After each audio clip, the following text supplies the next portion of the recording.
Setting a bad example for my kid. You're putting a lot of pressure on me that you can't believe for not coming to court, right?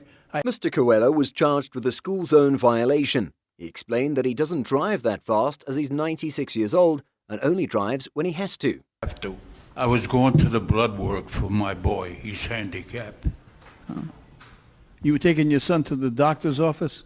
Yeah, I take him for blood work every 2 weeks because he's got cancer. He really is a good man. A 90-year-old man that's still strong enough to take care of his family? That's just wonderful. His son is 63 years old, and he still has his daddy taking care of him. Judge Frank wished him and his son the best and dismissed the case. Ms. Gisellis has 5 red light violations and 2 speeding tickets. She admitted being guilty for all of them. Judge Frank stated that it's obvious she didn't have the intention of coming to court because she'd missed coming to court about 7 times for different charges. Now the question is, why did she show up today? The car was booted, that's why. I know. Or you would not be here.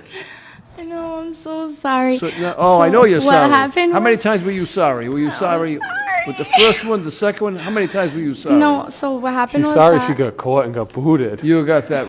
She explained that she'd moved from her parents' house and she didn't change her address, so she wasn't getting any of the tickets. The judge stated that it was going to cost her $100 to have the boot released and $400 for the tickets, which in total is $500. I can pay half of it, and then I can come back next week and pay the other half. Oh, I know you'll be back. I know. Do you work? Yes, I'm a makeup artist. He further stated that it was going to cost her $200 to immediately remove the boot. She told him she could only afford $100.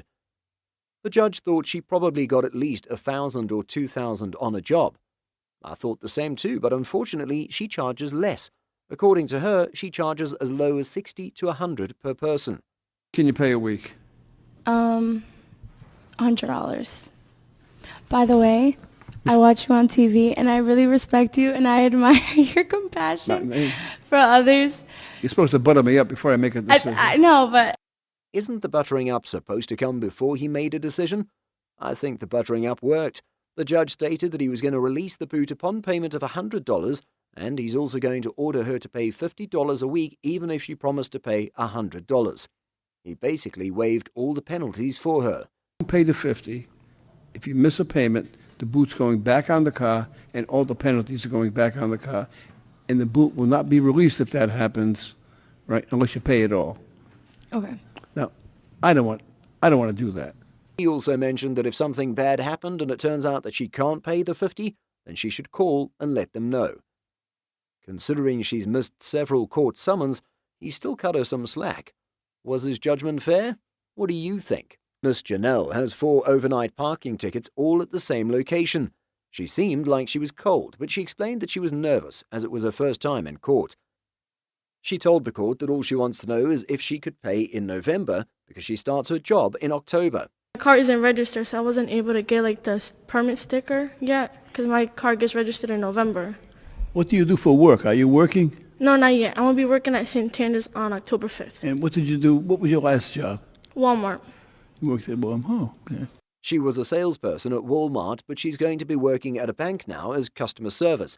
She explained that the overnight tickets were because she didn't have a spot to park in, and it's also where she lives, so it's always very full, so she has to park outside on the street. Do you have a parking spot now? No, once I get my car registered, I'm going to get the sticker for it. The fines are $200 now because they all tripled. And I'm going to fine you $20. I'm going to fine you for one of these tickets. And I'm going to give you all the time you need to pay it. That's pretty fair. It appears that she doesn't live alone. She has a 10-month-old daughter and she has no money at all. The judge asked what her biggest challenge was as a single mom. She stated that having to take care of the child alone at night was her biggest challenge, as she's dedicated to the baby, and that's also her first and primary focus. And actually from Eustis, Florida, by the name of Gary Ashcraft, and he sent in $25 and said, please use this to help a single mom who's doing everything she can.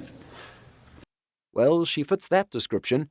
The judge stated that the $25 was going to be used to pay her ticket And he's also going to do a little more than that since she came in broke, and it'll be terrible allowing her to leave without having enough money to take care of her baby.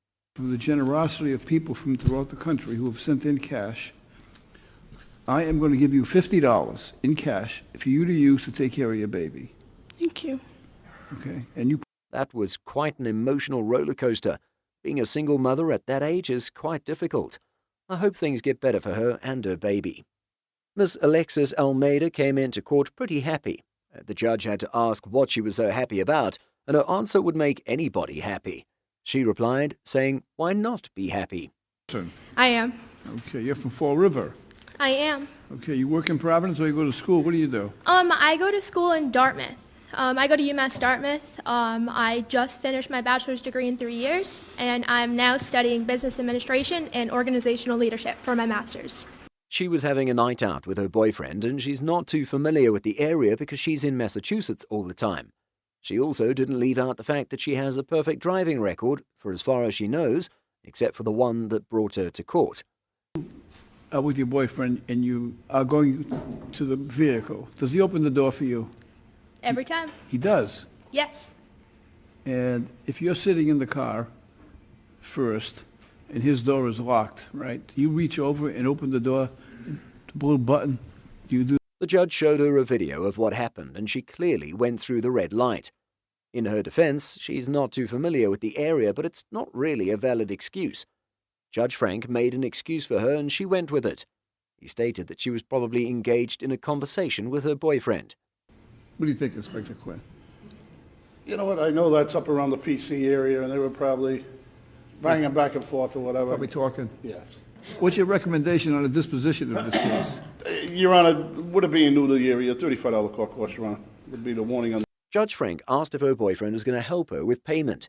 She explained that he probably wouldn't because she's the one that works all the time. He works too, but he's still an undergraduate, so she has more time to work during the day. She works, Yeah. she drives. Yeah. Boy, Kyle's got the keeper. Who cooks? Who cooks? Who cooks? Yeah. Me. Who cleans? Me. Kyle, you're a lucky guy. A motorist with less than $1 to his name walks 5 miles to court to take responsibility for his parking violations. He has 7 violations. 1 is a red light, 1 is a school zone ticket, and the other 5 are parking tickets. It's going to cost him $100 for the boot fee and $150 for the tickets, which is a total of $250. Just one quick question, Your Honor. Is there any way to can that be deferred a little bit? I'm just in a bit of a financial situation, which is why How much can you pay today? I have 92 cents in my account. I just walked from East Providence this morning to get over here. Did you walk from East Providence? Yes, Your Honor. Oh, that's quite a far distance. According to him, it takes about an hour and 35 minutes. He stated that he has his running shoes on, so it shouldn't take him that long to get back. Judge Frank couldn't believe his ears. I have no money. Not right now, just He because of mentioned earlier, COVID and Judge, that everything. he's pretty much tapped out. Yeah, help run lacrosse programs. So we haven't. They're all indoor programs, youth lacrosse. So we haven't been able to do too much. We're starting back up in maybe October. A man from Marysville, Washington, sent in a letter saying he was unemployed but was still willing to enclose $25 to the Philomena Fund. The judge gave him the $25 so he could take an Uber and not have to walk back. He didn't want to take it, but the judge insisted. Anonymous retired Los Angeles police officer from Corona, California, who says, I want to help somebody who's having a tough time. So we're going to use his fund and another fund to pay for your fine. So you're going to be. Judge Frank declared that the boot was going to be released. He got $25 for an Uber, and he's got this, but that's only half the battle. He has to do his own part too by helping someone else too.